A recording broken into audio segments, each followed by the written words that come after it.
All right, I want to go ahead and get started. Good evening, everyone, and thank you for taking time out of your evening to listen to a presentation about the ever engaging topic of testing.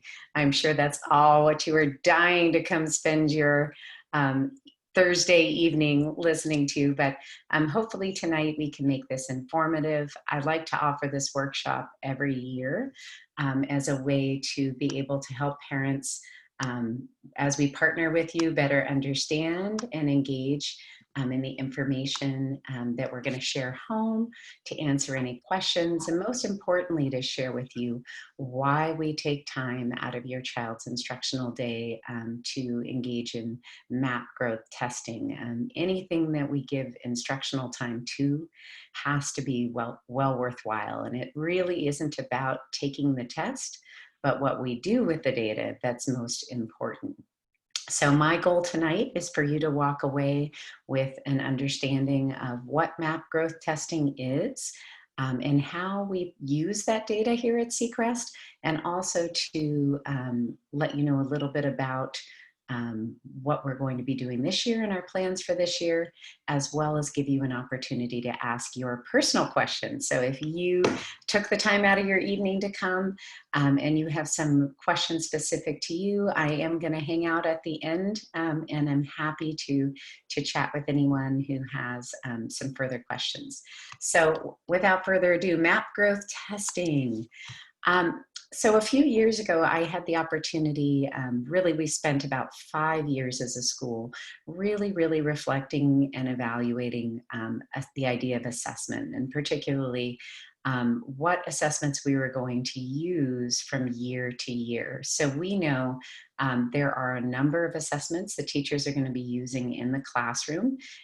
Particularly in lower school, we use a lot of benchmarking tools from year to year because children are growing and changing so much in those years. So to gauge their reading development, to gauge their development in spelling, to be able to follow and track their progression as writers and as mathematicians. So we are using assessment continuously in classrooms. And the most important assessments for teachers are formative assessments, those assessments that we're using to gauge and feed learning forward.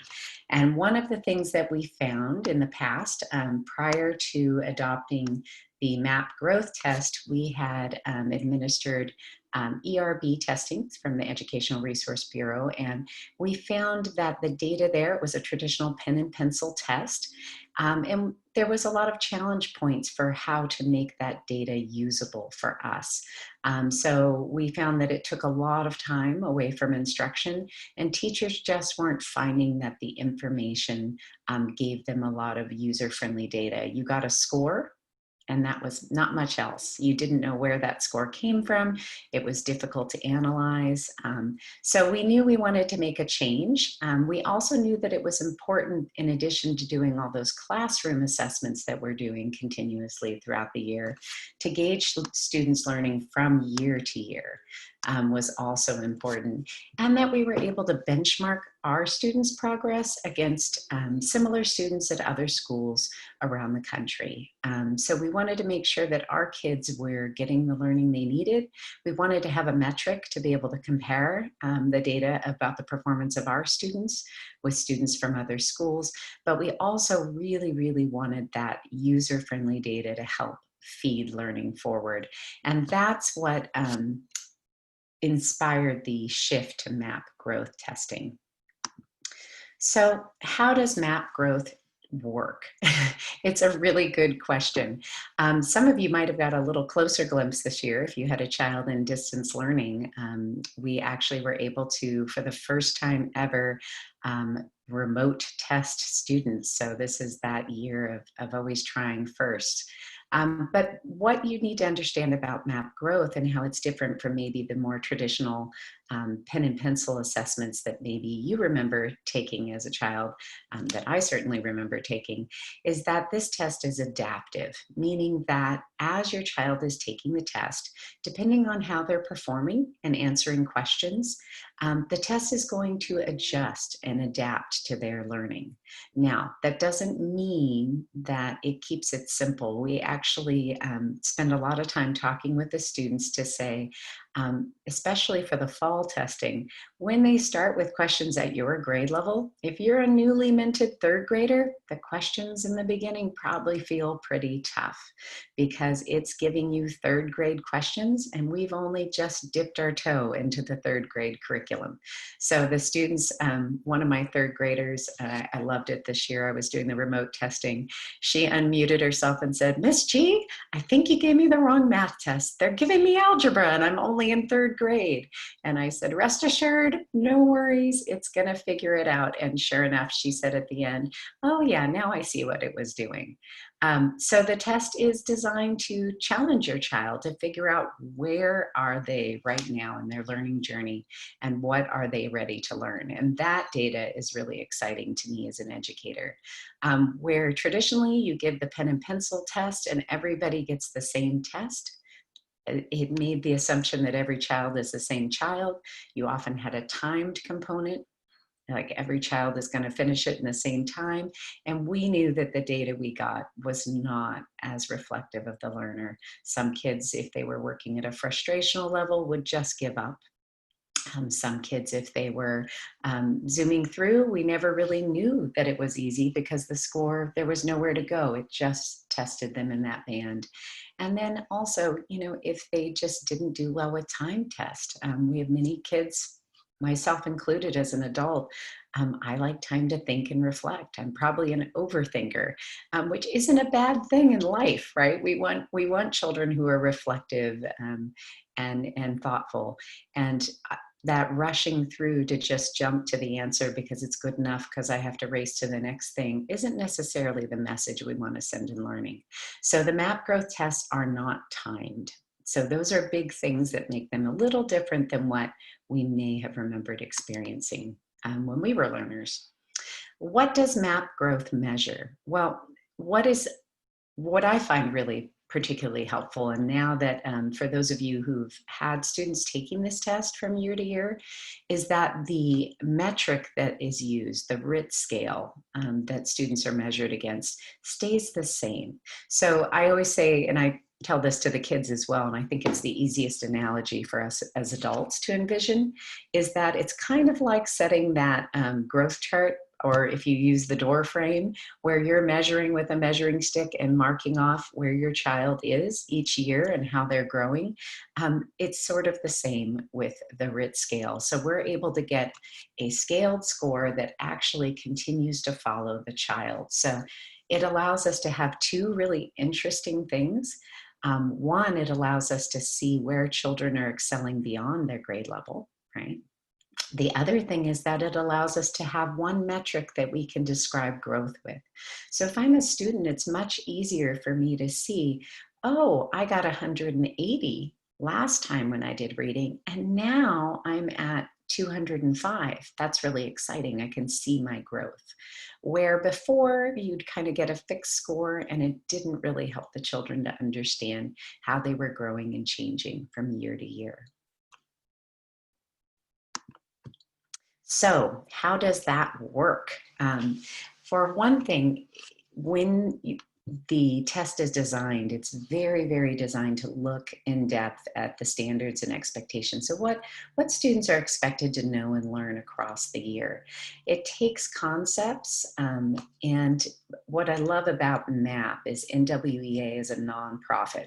There are a lot of issues, and you've probably read a lot of articles with for-profit testing and where things can go awry in this country. NWEA is a nonprofit kind of designed by educators for educators. So they're really just about digging into the learning.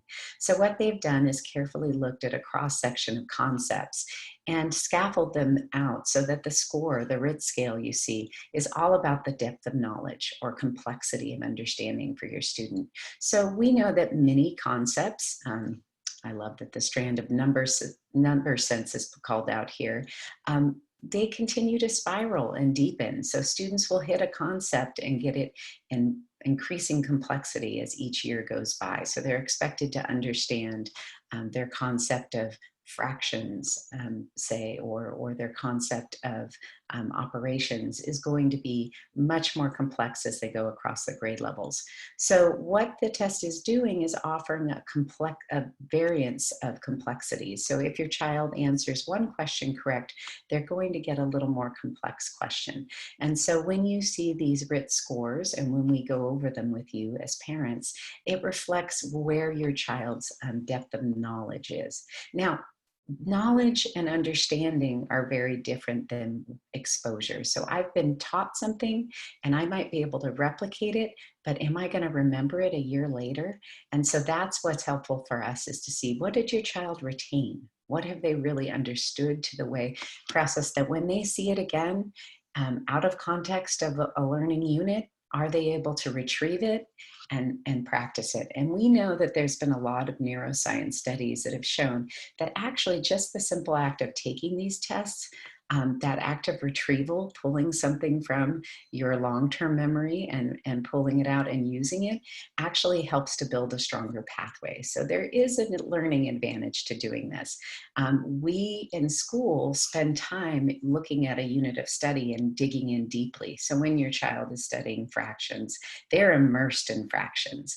But math continues to build. So we know they're going to continue to see other concepts. And as those spiral, they also need to retain, once they're past that unit, what were those essential understandings that they needed to have about fractions, so that when they see it again the next school year, they're able to build off of that. So that's what this helps us to get at. In addition to the way that the test is set up, from a teacher's standpoint, there is so many amazing reports and data that we can pull as educators. So just to give you an example, they've set up a learning continuum so that teachers can think about the continuum of learning in that concept strand. In this case, this example is a literature example, taking the idea of setting and that concept and how we expect it to develop and deepen across grade levels with that depth of knowledge. And what it will do is it will take your students as they've just tested, and here you can see these are all examples are from MAP, and they are not from our students. But this is an example of what a class snapshot of that might be for a teacher. So a teacher can take this concept. If I'm about to talk about setting, I can look at all my students and see, where are they in that learning journey? Who maybe should I be partnering up if we're doing project work, if I want them to be working at the same concepts? What goals should I be focusing on? And you can see that right at a glance, I'm able to see their Lexile range, which helps me see where they are as readers and what their reading level is. So it's very helpful for teachers to be able to support differentiation and personalization of learning, which is a big tenet of the Seacrest program. So these were all reasons why this test in particular, out of all the tests that we researched, and I looked when we were in part of that assessment committee, we looked into maybe 10 different options. We really felt that this test in particular aligned the best with our mission and our values and the way that we view students and learning. And we particularly liked that it was anchored in some of Carol Dweck's work and the idea of growth mindset. So the idea of MAP growth is that it's not a fixed number, that you are always growing and changing, and that with the right interventions, with the right focus and goals to stretch, we can always be moving that dial and growing as learners in areas. It's not fixed. So what is important to you? So in addition to getting that classroom snapshot, what a teacher is also able to do is really dive deep into your child's learning journey.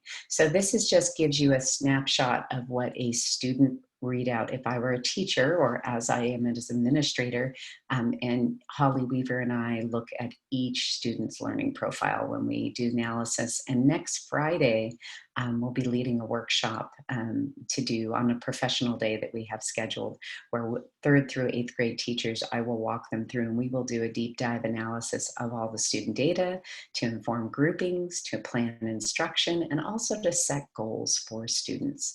So you'll see in here a few things I want to point out. One, we get this nice snapshot of how they performed. We do not take the science test. Here we choose to do the mathematics, reading, and language, primarily because we look at science more as an experiential journey for your children and conceptual understandings. That's a little more hands-on and less textbook driven. So the science doesn't, the way the science questions are structured don't align with our curriculum, so that wouldn't be fair to have children take. But for mathematics, reading, and language, which are those big, the big three, as we say in education, we're all about JK through 8th providing foundations and platform. Those of you who've had a child progress on to high school or college know that this is critical years, that these are the big three that are going to feed all future learning. So as they get to high school and college, classes are much more content driven. But all of these three skill sets need to be there and be strong for students to find success. So we really want to look closely at these three. So as children are going through, this gives you a snapshot of this child's reading. I see that the range that it took, I can see the time that the child took on the test. For those of you who are 3rd and 4th grade parents, and even those of you who are in middle school, if this was the first time your child is taking these tests or whether they've taken them before, you know your child. So the children who tend to rush through work, when there's not somebody sitting alongside them to slow them down, oftentimes will rush through these tests and maybe not have the testing totally reflect who they are as a learner. So that's all information that we're going to look at. I have teachers take notes as kids are testing, so we know if somebody's tired or if they, if their cat died the night before. That's a real story. It happened. We take notes of those things because there are a lot of things that feed into testing, but time is a big one. So that time gauge, if we're looking around and most of the students spent an hour to an hour and a half on the test, and I see a child who spent 22 minutes on the test, it tells me something, right, about the amount of time they gave themselves to think through things and read carefully. So in addition to that, it gives you a quick snapshot. The dumbbell here is their strength. It's indicating the area of strength. And you can see that this boy, Noah, his overall, compared to his overall score, he had a strength in informational text. So as a student, he can take advantage of this text. So I'm thinking about this as a teacher. It also has an area of focus, and the area of focus is indicated by the magnifying glass. It lets us know that he could benefit from a focus in literature. And you see it says visit instructional areas for more details. Teachers can click in and get a really detailed overview of where exactly he had difficulty, which concepts exactly that it would help to bolster his understanding of literature. So this just, I think, is helpful for you to see how we look at this information and how much information and data we're able to get from this. There's also a norms percentile, so it will help us to see where they would rank against other students at their age level. And as you said, their growth over time, we were able to chart from testing period to testing period, how they are doing. We ideally always want to see the growth going up, and you can see in this case, the dotted line is where we eventually want to see Noah be. We want to continue to see him move closer to that yellow dotted line, which would be at the 50th percentile. You can see he's below that right now. And looking here, we see that you see the blue line coming up. The data in the test can actually help you to set realistic goals for helping to close the gap. So always we want to look as educators, if there's a gap between where they are and where we would like them to be, then we know we got to set growth goals for them to grow a little beyond what right now their current trajectory dictates. So all of that is available for us to use, and it's based on the millions and millions of children who've taken this test, and that data for us to help understand what might be a good stretch goal for that learner. In addition, I just want to point out something that you're going to notice. And it's funny because for many, many years, I've heard teachers lament about the summer slide, and you might lament about summer work. But summer, anytime you take a break away from things, and anyone who has tried to keep up a running routine, you know, I am one of those. You know, if you get away from it for a while, you might have that one-off runner's high, but it's always harder to get back into the swing of things. So we typically expect, and I'll show you with this learner, that spring to fall is often a flat line, or spring to fall a dip. And that's because most students are not engaging in regular daily learning activities. They're not engaging in the math and the reading and the writing in the ways they are when they're in the classroom. So there usually is a plateauing effect, or sometimes a little bit of a summer slide down effect. I spent a lot of time this summer and in the spring in workshops where we were discussing the anticipation of what this disruption of COVID was going to do for learners. So know that when you look at your child's score, the algorithm is projected. It doesn't see the difference between spring and fall. It's like on a college schedule. It just keeps projecting growth. So sometimes children will appear to plateau. We're okay with that. What we're worried about this year, and what we're really curious to dig into, is what sort of dip, because we know there was a lot of disruption in the spring, even with teachers doing everything. I've talked to many parents, and I've talked to many students to know they all had varying degrees of success with Zoom learning at home, and making that transition. And even if they're doing really well with it now, it was a disruptive force, and it did disrupt the flow of learning. So that's our job now, is to dig in and see what was that setback like? And then we really need to work on what those growth goals are going to be to fill, if there was some. Moving ahead. This shows you again the way that we can look at growth and think about growth with children. Again, part of the thing that I really love about this program is it's a test that, instead of some tests which feel very fixed mindset, that I'm in this stay 9 and I literally, in a previous test we gave, we were told in the coaching, pretty much tell parents your children aren't going to change too radically from stay 9 to stay 9 from year to year. It seemed like a very fixed path mindset. I love that this is about always looking at how we can close gaps and get children growing and reaching their potential. So another helpful report that we look at and spend some time with is this achievement status and growth summary quadrant chart. So we'll be digging into this next Friday, but it really becomes more effective to us as the year goes on. So like the winter, we'll really look carefully at this. What I love about this is it gives, I'm a data junkie, if you haven't figured that out. Maybe some of you are the same. It gives you an at-a-glance look at your grade level in terms of achievement and growth. So what's helpful about this is that if I have a student who's struggling a bit in an area, and their score was lower than I wanted it to be, and they were low achievement, but they are up here. So look at this Dayton Dugas, who they've used as an example student.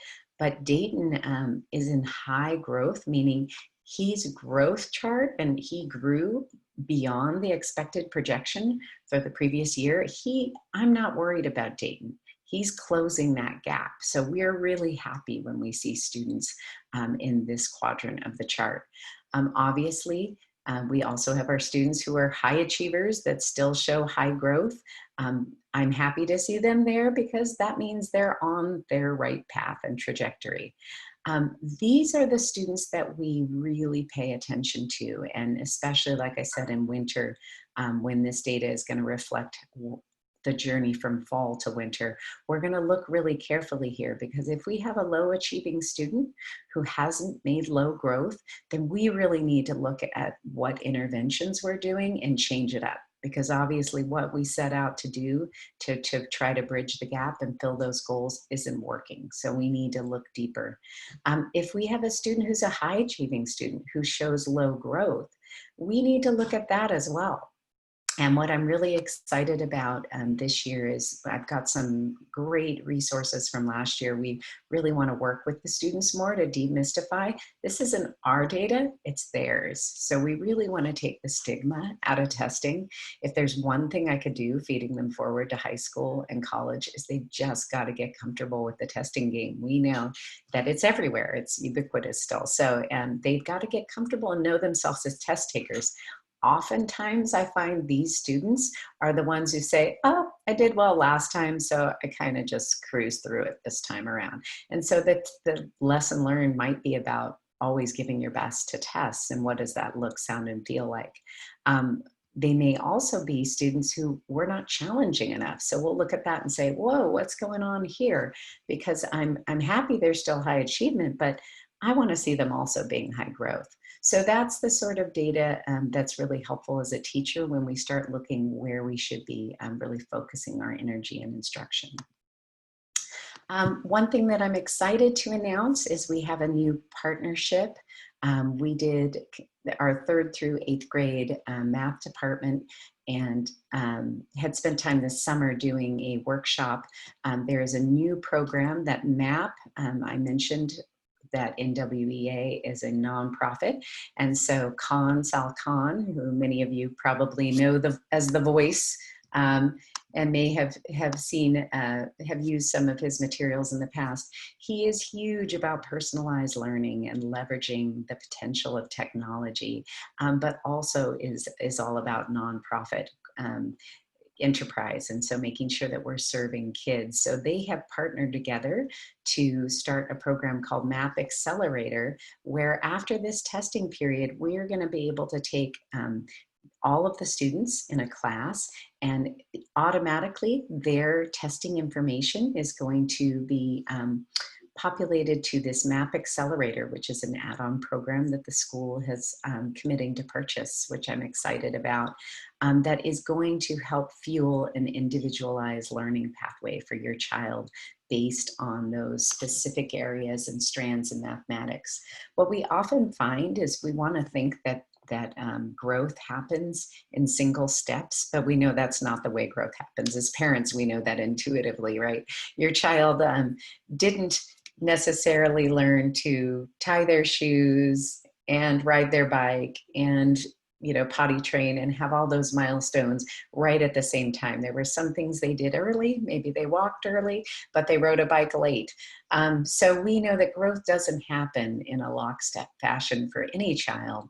And so when we see the standards, what the standards are saying is what we'd aspirationally like them to master at each level. And we know children are not the same. So even in a small school like Seacrest, we're going to see kids that have different strengths and different areas of challenge across the board. So what is really exciting is then what the MAP Accelerator is able to do is look and take that diagnostic data and plug it into a learning path that can help children to bolster the areas where they need to improve and also provide maybe some more challenge in the areas that are strengths.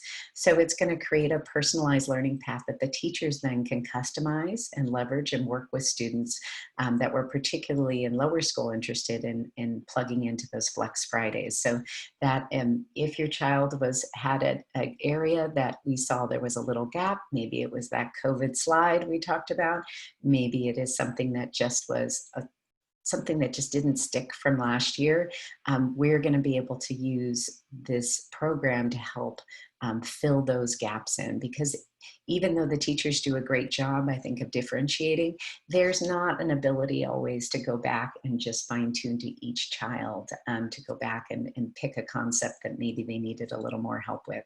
So we're excited about getting this started. Look for more information after this Oops, I'm sorry, I'm just letting some people in. Look for more information coming soon. Family reports. So I saw in the chat, somebody asked a question about family reports and when you can expect to get your child's data.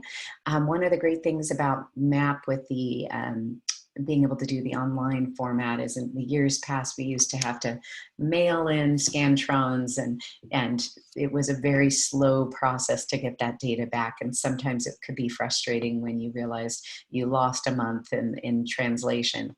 The data after the students take it is available within just a few days of them taking it. We will do the deep dive analysis of the data next Friday at our professional day. And then the plan is to share that data with you, at least for lower school. We will do it in our parent conferences in middle school. We've typically done it in those mid-trimester conferences. So I'm sure Holly will talk a little bit, can talk to that.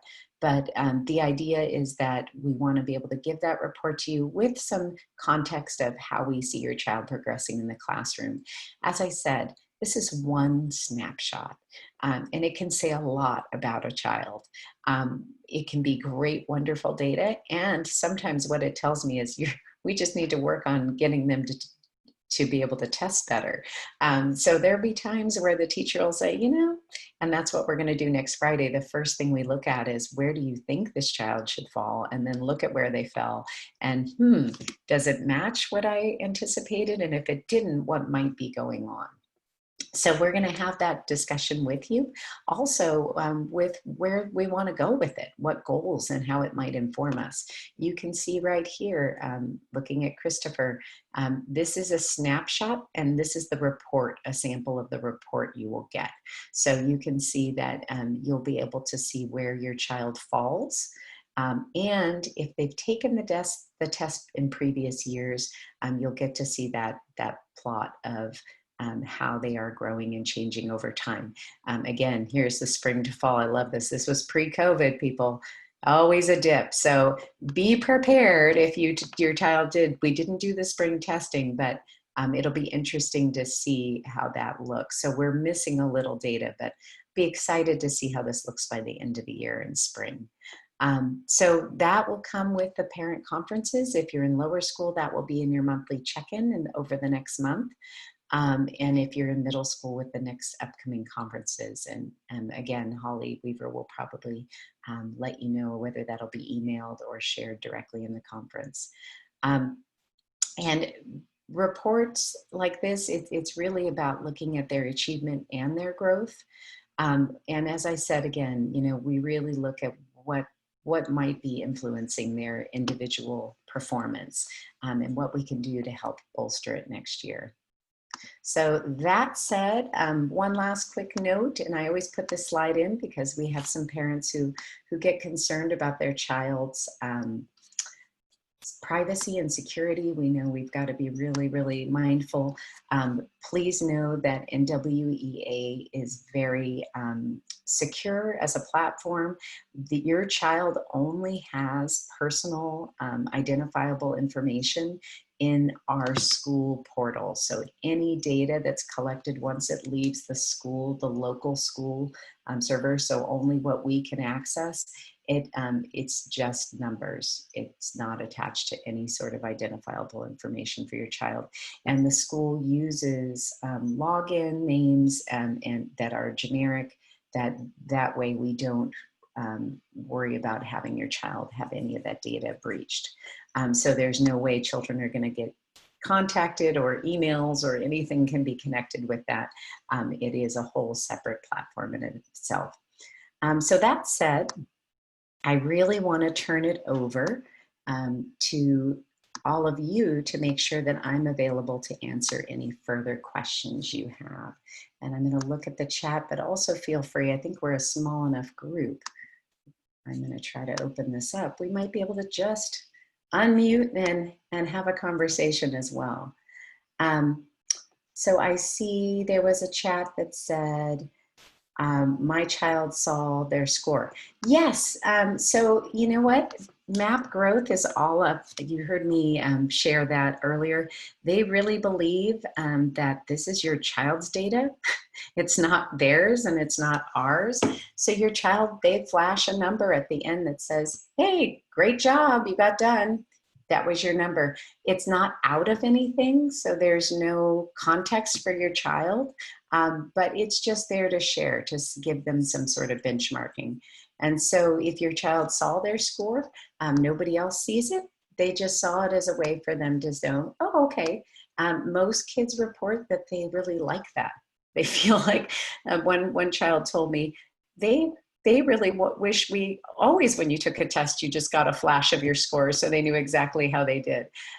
So as we work, and one of the things we're hoping to do is in demystifying the test is sort of get them excited to try to like beat their score from the last time and be motivated to see that they can, their effort and their preparation can help to improve those. So I have a student that I counseled with. It was really exciting last year.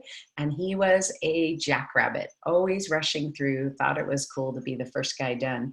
And he was one of the students. When I looked at the results, I told him, you know, I'm not sure that this matches you as a learner, but I'm looking at the time you spent, and I'm looking at the time that most kids spent. And we had this great conversation. And this year he said, I'm so proud of myself, because he was in my, I had worked with him in testing. He said, I really took my time this time. And I think I did a really good job because I just slowed down. So it was really exciting to see. I saw another question about,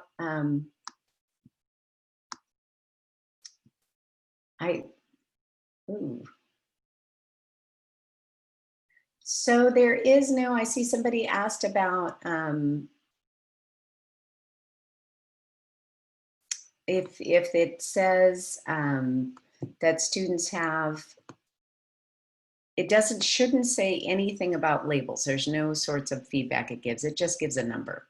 So, you know, if that, I haven't seen anything there. That is, accommodations are very easy to offer on this test.